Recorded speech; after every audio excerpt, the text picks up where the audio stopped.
Over the last 2 decades, Nepal has become a leader in South Asia for the rights of gender and sexual minorities. In 2007, the Supreme Court decriminalized homosexuality and mandated equal rights for all citizens regardless of their sexual orientation or gender identities. This breakthrough led to the formal recognition of queer LGBTIQA+ individuals on citizenship documents, voter rolls, and passports. These protections were further guaranteed in the 2015 Constitution. In 2023, the Supreme Court added another milestone to these achievements by ruling in favor of marriage equality for same-sex couples. However, these legal milestones often fail to reach those living at the intersection of multiple forms of exclusion, particularly Dalit queer individuals. Chandani Mandal is a trans woman. Born as Lal Babu Mahara, she first understood herself at the age of 11. Despite completing her education up to 12 and seeking professional work, she faced constant rejection. Her qualifications were overlooked because of her caste, her gender expression, and her sexuality. In 2015, she was forced out of her home. With no support, her life took a difficult turn. She began working as Nachaniya, a traditional queer dancer. For Chandani, this was not a choice made out of passion. It was a desperate struggle to survive hunger. Job भएन अनि पछि गएर नाच पेशामा लागेको छु। अहिले म नाच गरिरहेको छु। नचनियाको रूपमा अहिले काम गरिरहेको छु। सधैँ त प्रोग्राम हुँदैन। नाच हुन्छ भन्दै नाचमा गर्छु नत्र कुनै अर्कै काम गरेर जस्तै कसैको घरमा गएर सरसफाई गर्ने भाँडाहरू माझ्ने त्यस्तो काम गरेर जीविकोपार्जन गरिरहेको छु। Now living in Janakpur, 35 kilometers from her birthplace, Chandani still lives in the shadow of prejudice. When she visits her village, she stays hidden within the 4 walls of her house because she is fearful how the community might react to her presence.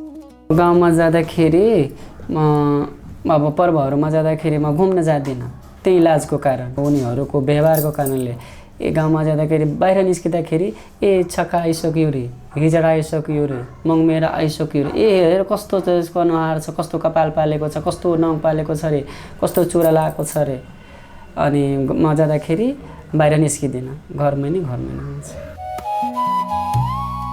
Chandani's struggle is not just about gender and sexuality.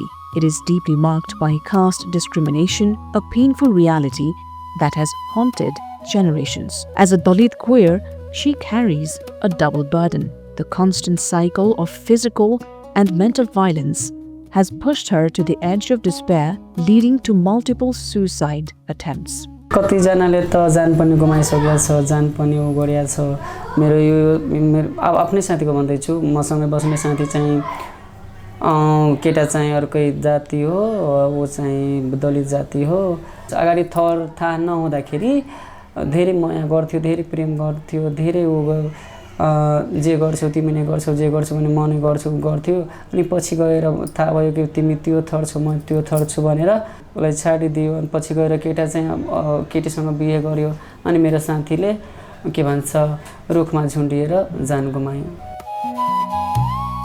Chandani's story is a reflection of hundreds of Dalit queers across Nepal.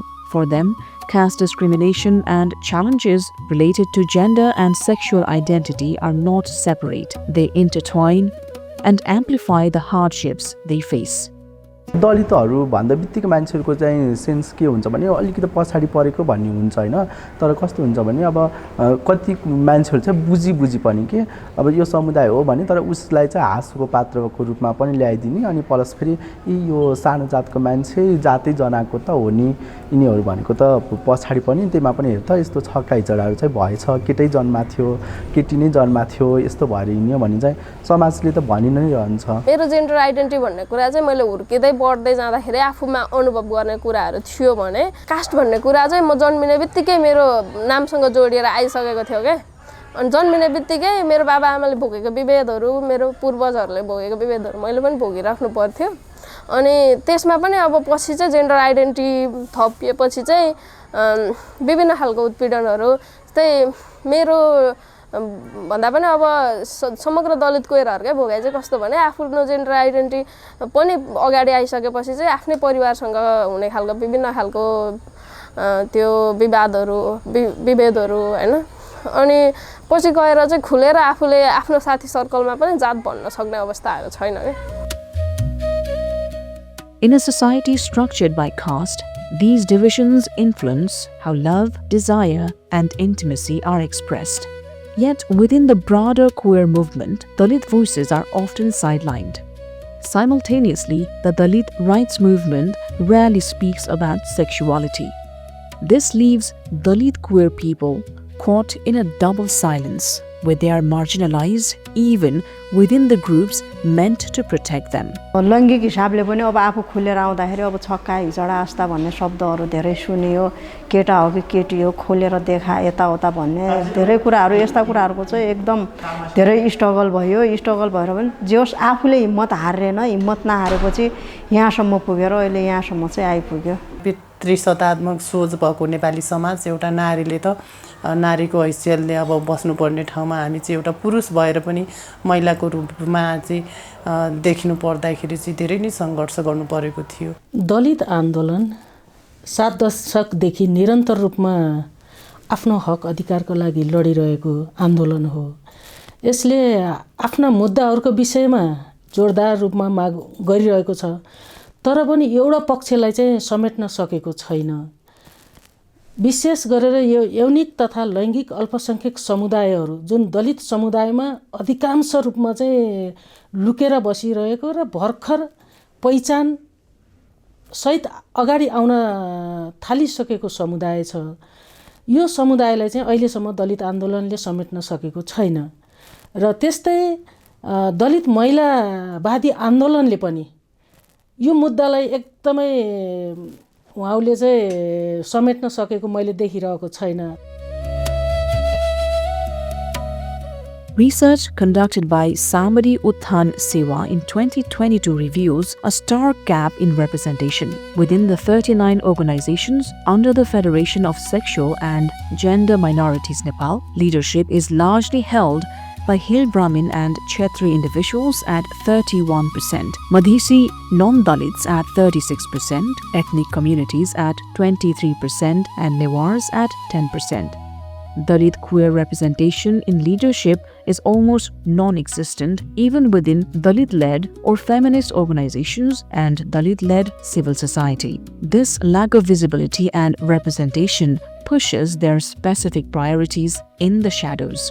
यौनिक अल्पसंख्यक लगायतको जाने क्युअरहरूको जाने जुन समस्या छ त्यो समस्याभित्र पनि मूल आन्दोलन जाने ठुलठुला सङ्गठनबाट ठुलठुला जाने डोनर एजेन्सीहरूसँग सम्बन्धमा बस्ने अनि अरू त्यो दलित समुदायका जाने साथीहरू जाने खुलेर त्यहाँ लाग्दाखेरि पनि न उनीहरूभित्रको चाहिँ मेनस्ट्रिमिङ हुन सक्ने न यतापट्टि दलित आन्दोलन पनि त्यो ढङ्गको मेनस्ट्रिमिङ हुन नसक्ने खालको एउटा दोहोरो पीडा उनीहरूलाई छ समुदाय नै सचेत छैन हाम्रो समुदायमा चाहिँ यो मुद्दाको बारेमा सचेतना नभएका कारणले पनि हो भन्ने जस्तो लाग्छ अर्को कुरा चाहिँ यो क्युर समुदायको चाहिँ केही सङ्ख्या छ तर त्यो सङ्ख्या चाहिँ पर्याप्त मात्रामा खुलेर बाहिर नआइसकेको अवस्था र हामी जस्तो सङ्घ संस्थाहरूमा पनि उहाँहरूको संलग्नता भनौँ उहाँहरूको यो इन्गेजमेन्ट चाहिँ अलिक कम भएको कि भन्ने पनि हामीलाई लाग्छ विविध एजेन्डाहरू छ विविध इस्युहरू छ एक त एलजीबीटीक्यू समुदाय छुट्टै एउटा मुद्दा हो त्यो सँगै एलजीबीटीक्यूसँग दलित भएको खण्डमा विभेदको हिसाबले दोहोरो विभेद भोग्नु परिरहेको अवस्थाहरू छ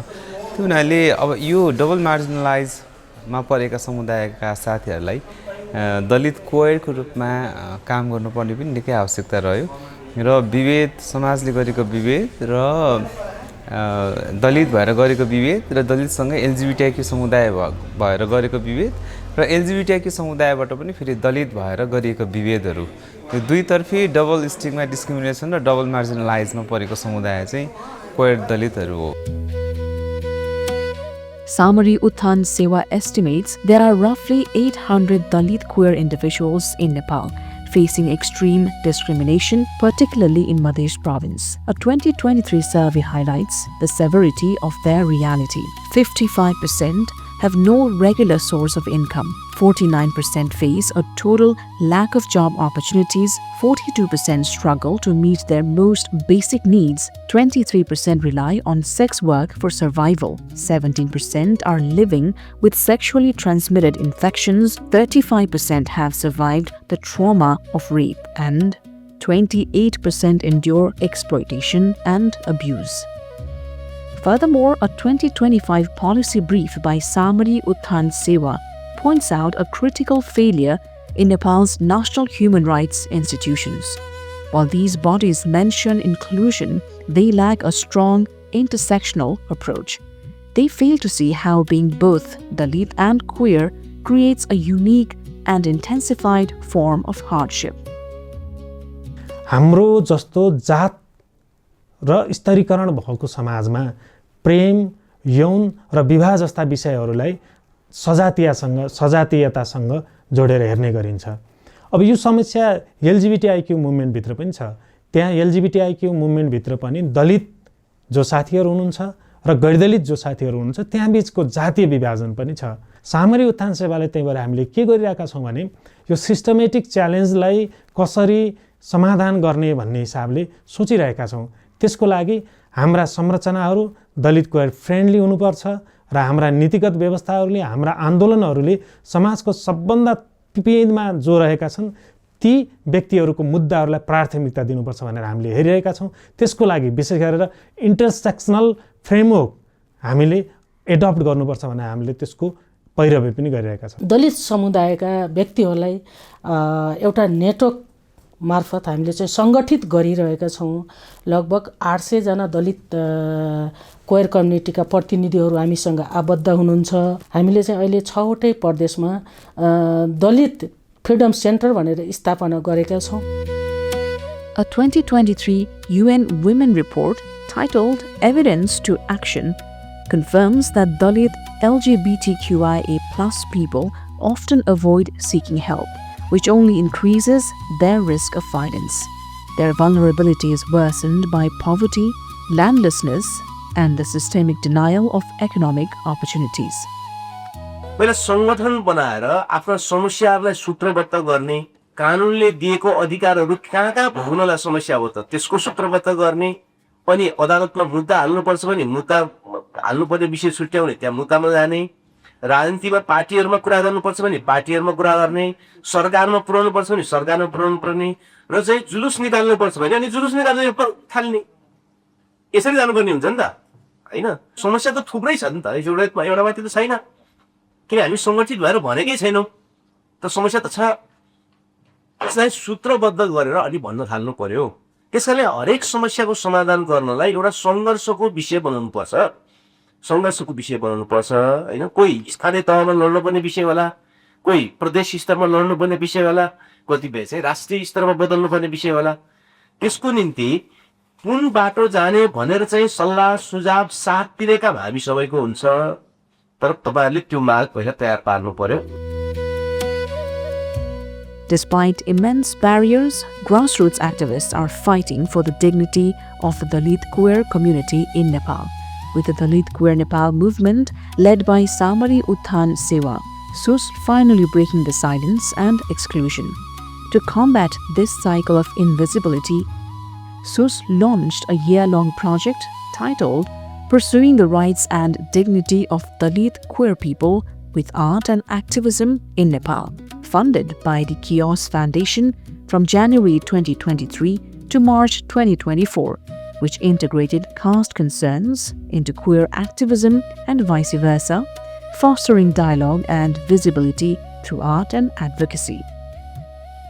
Building on this success, SUS initiated strengthening the Dalit queer movement to claim back civic space, adopting a grassroots approach that forms constructive alliances and establishes the Dalit Freedom Center as an independent, nationwide network for Dalit queer communities. जुन खालको हामी सडकमा निस्क्यौँ त्यसले एउटा ऐतिहासिक visibility सिर्जना गरेर यो काममा विशेष गरेर हामीलाई क्यूएस फाउन्डेसन फिनल्यान्डले सपोर्ट पुर्याएको थियो। त्यसले एउटा हाम्रो भिजिबिलिटीलाई स्थापित गर्यो। अर्को दोस्रो कुरा एलजिबिटिआइक्यू मुभमेन्टलाई पनि दलित क्वेयरहरूको मुद्दालाई अब नजरअन्दाज गर्न नसकिने विषयको रूपमा स्थापित गर्नलाई सहयोग गर्यो। यो कुन सन्दर्भमा तयार भयो भने हामीले 2023 जुनभन्दा अगाडि देशैभरिका दलित क्वेयर साथीहरूलाई लिएर पोखरामा प्रथम दलित क्वेयर क्याम्प आयोजना गरेका थियौँ। त्यसमा विभिन्न प्रदेशहरूलाई जिल्लाहरूलाई प्रतिनिधित्व गर्ने गरी 25 जना दलित क्वेयर साथीहरू जम्मा हुनुभएको थियो र त्यो सम्मेलनले पहिलोपटक नेपाली दलित क्वेयरको मुख्य समस्याको रूपमा हेट्रोनर्मेटिभ ब्राह्मणिकल प्याट्रियार्की अर्थात् विषम यौनिकतामा आधारित ब्राह्मणवादी पितृसत्तालाई मुख्य समस्याको रूपमा पहिचान गरेको थियो। तपाईँलाई दलित भएर चाहिँ कसैले हेप्यो भने पनि तपाईँले चाहिँ हाम्रो संस्थामा आएर चाहिँ हुन्छ नि दुःख सुख पोख्न पाउनुभयो। तर तपाईँ एलजिबिटिआई भएर चाहिँ तपाईँ एलजिबिटिआई पनि प्लस लाइक दलित पनि हुनुभयो अरे, तर तपाईँले हुन्छ नि त्यो गरेर चाहिँ कसैलाई भन्न पाउनु भएन नि त। त्यो पहिला चाहिँ त्यस्तो थियो। अनि अहिले चाहिँ यो हामीले संस्था खोलेपछि चाहिँ उहाँहरूलाई एकदम सहज भएको छ। हामीले पनि एउटा हुन्छ नि दुःख सुख पोख्ने ठाउँको चाहिँ पाएको छौँ भन्ने टाइपको उहाँलाई त्यस्तो लागेको छ। On June 10, 2023, a historic moment took place. Members of the Dalit Queer movement and the group Ali marched through the streets of Kathmandu and Janakpur. Under the banner Dalit Queer and Proud, they brought the reality of caste directly into the heart of the LGBTQIA+ movement. Chandani and many others like her have faced deep wounds, but they have not lost their courage. They are organizing not just to share their pain, but to demand their fundamental rights. From the streets to the halls of government, this is no longer just an individual struggle. It is a demand for the basic human right to live openly, safely, and authentically. समस्या भोगिरहेको छु, भोग्दैछु, भोगेर आइरहेको छु। त्यो समस्याको अब आउने जुन पिढी छ, आउने मेरो मेटीहरू छ, मेरो साथीहरू छ, एलजिबिटिआइक्यू साथीहरू छ, त्योहरू त्यस्तो समस्या भोग्नु नपरोस् भनेर म के भन्छु केही संस्थाहरूसँग म विनम्र निवेदन गरिरहेको छु कि यस्तो कुनै यस्तो गरिदिनु, कुनै काम गरिदिनु कि म जस्तै व्यक्तिहरू समस्या नपरोस् भनेर।